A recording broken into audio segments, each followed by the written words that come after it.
Blessed One of Wisdom, Mahakusaladhama, are you certain that you wish to exercise your authority to destroy Irminsul? It represents both your roots and your finest accomplishments. You truly intend to abandon the very thing you have always fought for? This is my decision. Irminsul has been corrupted beyond redemption. Wisdom is knowing how to weigh the options and make the right decision.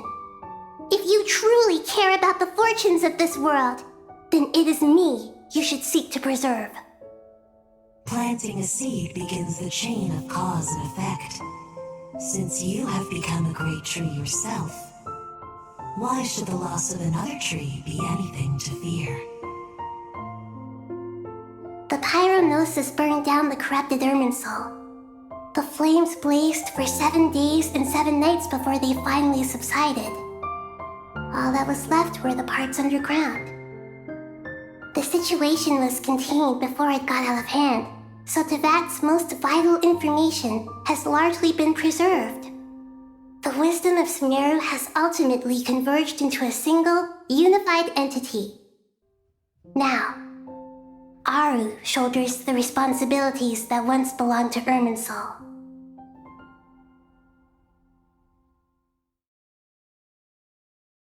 Hey everyone, welcome back to another episode of Unit 2.0.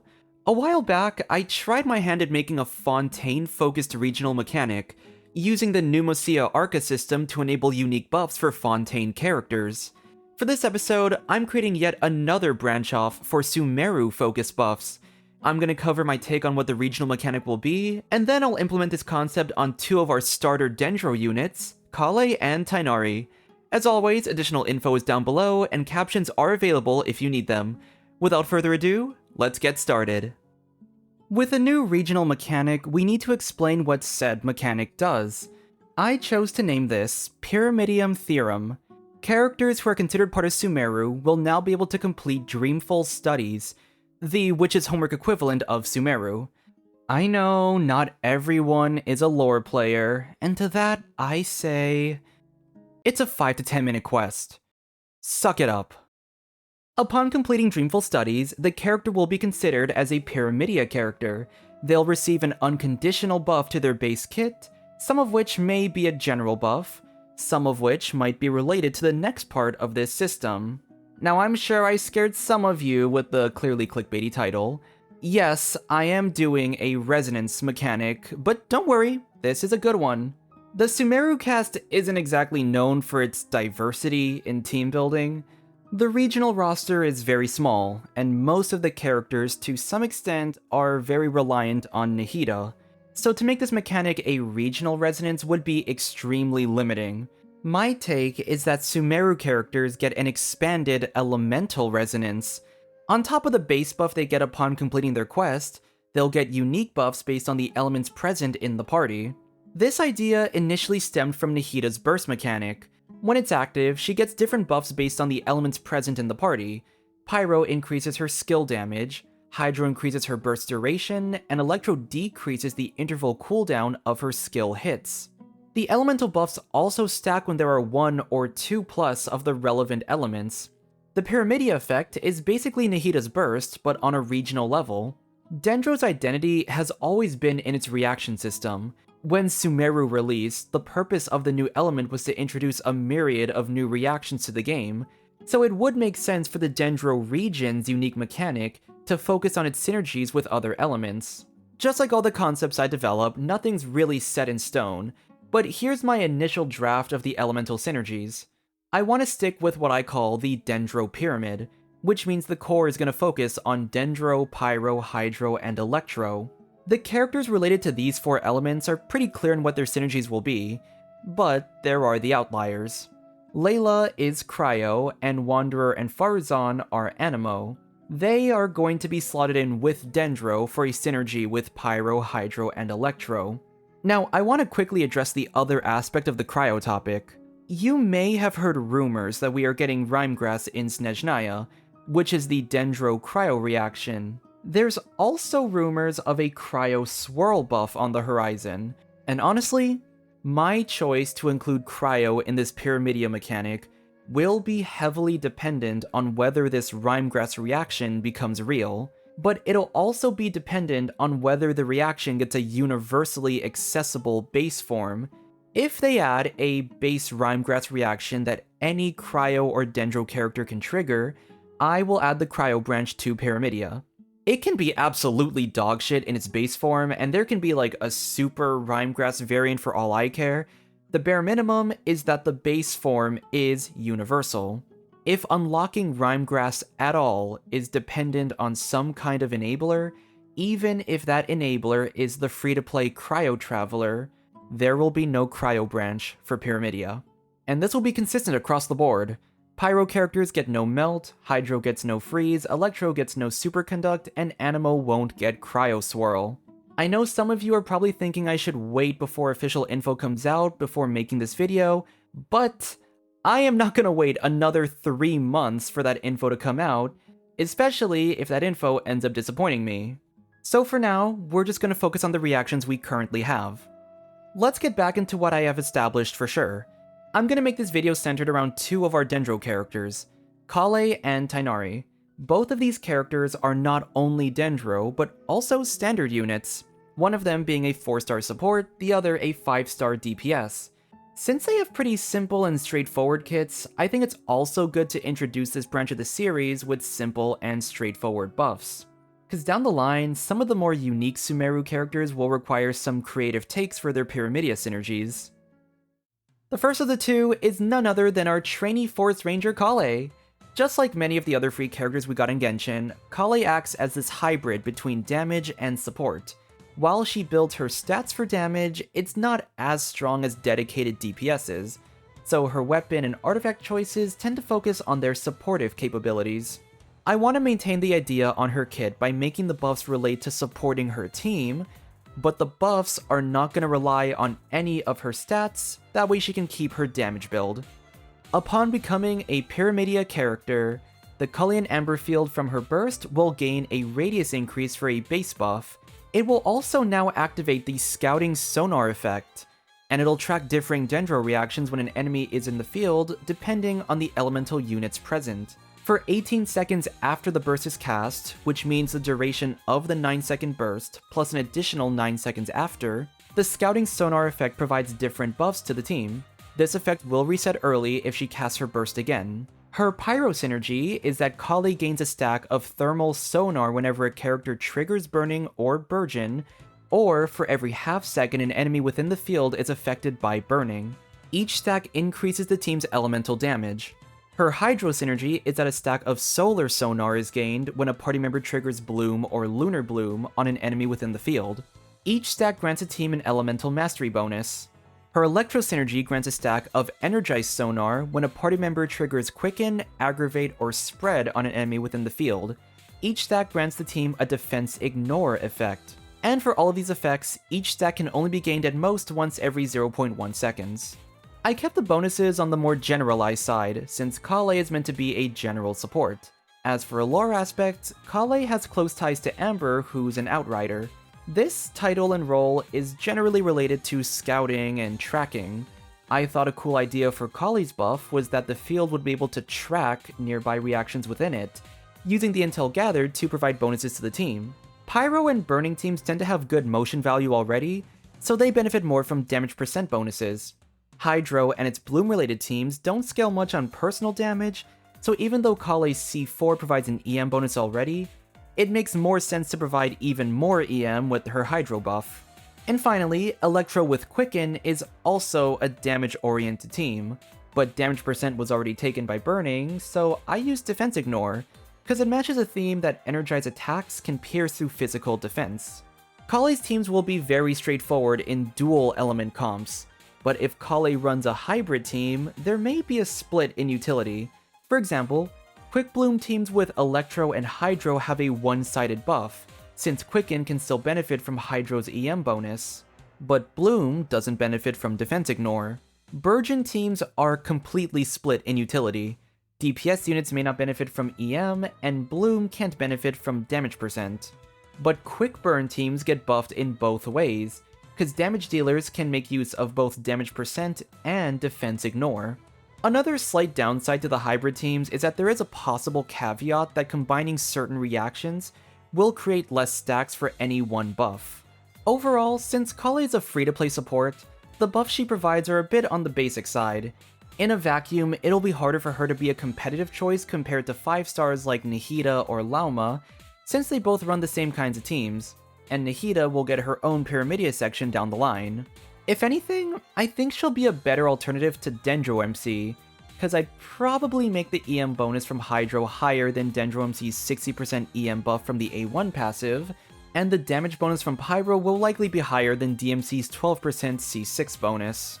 I think another saving grace is that Kale has much easier access to constellations as a free-to-play. The buffs I talked about earlier are all base kit buffs, so if we add some more constellation effects, it can bring her C6 strength to be a more feasible choice. A few ideas I'll throw out include a carbon copy official's Hexerize C6 effect, where the bonuses Kale provides get doubled. Another simple one is more personal damage, cause it never hurts to give a character higher numbers. And finally, maybe an effect that makes stack generation much easier. That way, in those mixed reaction teams, you can still hit the max stack limit even when reactions directly conflict with each other, and in teams where it's easy to hit the max limit, it'll just cap out faster, so you have the full effect for longer. The other character for this video will be Tighnari. As a DPS character, his buffs are going to be very straightforward, mainly in what way are we going to increase his damage output. The whole idea with the Pyramidia mechanic is to not only buff characters in general, but also buff them in ways that work with specific elemental archetypes. So it means making Tighnari function better in Burning, Bloom, Quicken, and all the fun hybrids. My first take on his buff is to increase his possible field time. He fits much better as a unit for short rotations or mishmashed quick swapping, but in teams where he's paired with units with longer cooldowns and in teams that focus more on a cyclical rotation, his shorter field time makes him a bit of a liability. You play him on field for like 5 to 6 seconds, but after that, if your team is still on cooldown, you're just waiting there, doing minimal damage in the downtime. So, onto his base buff. After Tighnari completes his Dreamful Studies and becomes a Pyramidia character, casting his burst will automatically reset his skill cooldown. This effectively gives him an additional skill and 3 charge attacks. It's roughly 3 to 4 more seconds of field time, so as a unit who usually works in 15-ish second rotations, he's now able to synergize better within 18-second rotations. The most common combo is either going to be skill, 3 charge attacks, burst, skill, 3 charge attacks, or if you want to front load his particle generation, you can do skill, burst, 3 charge attacks, skill, 3 charge attacks. Yes, I am allowing Tighnari's double skill to have no cooldown on its particle generation. He averages 3.5 particles on cast, which means the double skill averages around 7 dendro particles. Not only is it going to completely nullify his ER requirements, it's also going to be a good way to battery other characters. This is just the base buff, so let's move on to the elemental synergies. I'm going to start off with Electro since this is already Tighnari's best team archetype. When Tighnari fires out a Wreath Arrow, it will create a Vijnana Cluster Bomb, which explodes into bomblets, dealing multiple instances of dendro damage based on his attack. If the team has 1 or 2 plus Electro characters, each Cluster Bomb will explode into 2 or 3 bomblets. The bomblets have a special ICD of every other hit. In Solo Electro, when he fires 3 charge shots, he creates 3 bombs to explode 2 bomblets each. That's 6 bomblets, and with its ICD, 3 of them can trigger spread. In the case of Double Electro, each bomb creates 3 bomblets for a total of 9. The first shot bomb triggers spread twice, the second shot triggers it once, and the third will trigger twice, all for a total of 5 spreads. As a side note, Tighnari's A4 will now be updated to include the Cluster Bomb for his EM scaling damage bonus. So why did I go in this direction for the Electro buff? I'm thinking long term with this idea. Down the road, I want to create a new character that's a dedicated Quicken buffer. It'll have all of our expected number-related buffs like damage percent, crit, res shred, etc. So to prevent repetition, my take on Tighnari's Electro synergy was to create additional instances of damage. Moving on, let's talk about Burning. While Quicken hasn't received the most favorable improvements, burning teams did. Emily is a really solid off-field burning DPS, and then the dual inclusion of Nicole and Durin provides a team with a lot of attack, damage percent bonuses, and res shred. It only takes a full team of 3 limited 5 stars, but hey, Tighnari burning meta is finally around the corner. My pyro buff for him is super simple. If there are pyro members present, Tighnari's charge attack, burst, and if present, his cluster bombs will have their base damage increased by a multiplicative amount. This bonus will scale on his elemental mastery. The bonus also scales higher if there are 2 or more pyro members. Something we haven't really directly explored in Genshin is the idea of elemental mastery in a burning team. Both of our burning related characters are attack scaling, despite being Dendro, which is an EM related element. By making his base damage buff EM scaling, it won't clash with his existing EM builds for the Quicken focus teams, and you can run the same build for both archetypes. It'll also create an interesting dynamic with Tighnari contributing higher levels of burning damage with his higher EM stat. Finally, an EM focus will give him alternate synergies with other Dendro characters. Instead of Emily for a pure DPS, you could run someone like Nahida, whose EM buff and down the line, Pyramidia buffs, can serve to buff a Tighnari hyper carry playstyle. As a final note, Tighnari's base damage bonus is only reliant on pyro characters being present. You do not need to have him damaging burning enemies to obtain the damage bonus. And this is for the event where you run some kind of overburn or burgeon/burn vape team where burning auras might not always be active. Finally, we have the Hydro synergy. When there are 1 or 2+ Hydro characters present, each use of his skill provides an additional stack of his Vijnana Suffusion effect. In other words, 1 or 2+ Hydro units means he can fire 4 or 5 charge shots instead of 3, and with the new buffs of resetting a skill cooldown, this would be a max of 8 or 10 shots instead of 6. This might be seen as underwhelming for some of you, which is actually kind of intentional, cause I think Tighnari's strengths will lie more in his personal damage-oriented teams. This passive can work in a pure Bloom team. Since Tighnari now has up to 10 shots, he can drive Dendro for an even longer period of time. This makes it easier for Hydro characters to trigger Bloom, but it doesn't do much for his personal damage. I'm not looking at making his pure Bloom teams meta, because I think there's value in combining Hydro with Electro or Pyro. In a quick Bloom team, the extra shots mean extra motion value and Cluster Bomb instances, which are both able to trigger additional spreads. In a Burgeon or Burn Vape archetype, the extra shots get a straight up base damage increase from Pyro presence, which is also a really good motion value increase. Electro and Pyro do more for Tighnari's damage, and it's not like he has a crazy list of Hydro synergies, so even if he does run with a Hydro character, I think it'll likely just be a solo Hydro comp with Furina being the best choice. On that note, the extra 2 or 4 shots add even more field time. That might actually be enough to bring Tighnari's rotation time to a 20-second cycle, which will line up much better with Furina's 20-second cooldown. I think it's actually important that I went in this direction with Tighnari's Hydro passive. This Pyramidia system is attempting to create buffs for 3 completely different archetypes. My take on Tighnari sets a more reasonable expectation that not every reaction synergy is going to be meta in a pure reaction team, but at the same time, part of this system is finding value in how these less optimal elements can shine in the hybrid team archetypes. Double Hydro in pure Bloom is not going to be his best archetype, but solo Hydro in teams like Quick Bloom or Burn Vape can actually be competitive, and we're definitely going to explore this mindset with future characters. Alright, that's going to do it for this episode of Unit 2.0 and the first part of the Pyramidia branch. Not every regional system is meta, and some of them are very much implemented as a way to shill out some extra gacha funds from the player base. In practice, it can be a bit controversial, but in theory, I really like the concept of a regional mechanic. Sumeru never really got this mechanic since the Dendro element itself was supposed to be its overarching theme. It was cool that the element was a very reaction-focused system, which is why my Sumeru mechanic is focused on elemental diversity. Just like my Fontaine Arca rework system, you can expect more episodes of the Pyramidia mechanic being fleshed out in the future.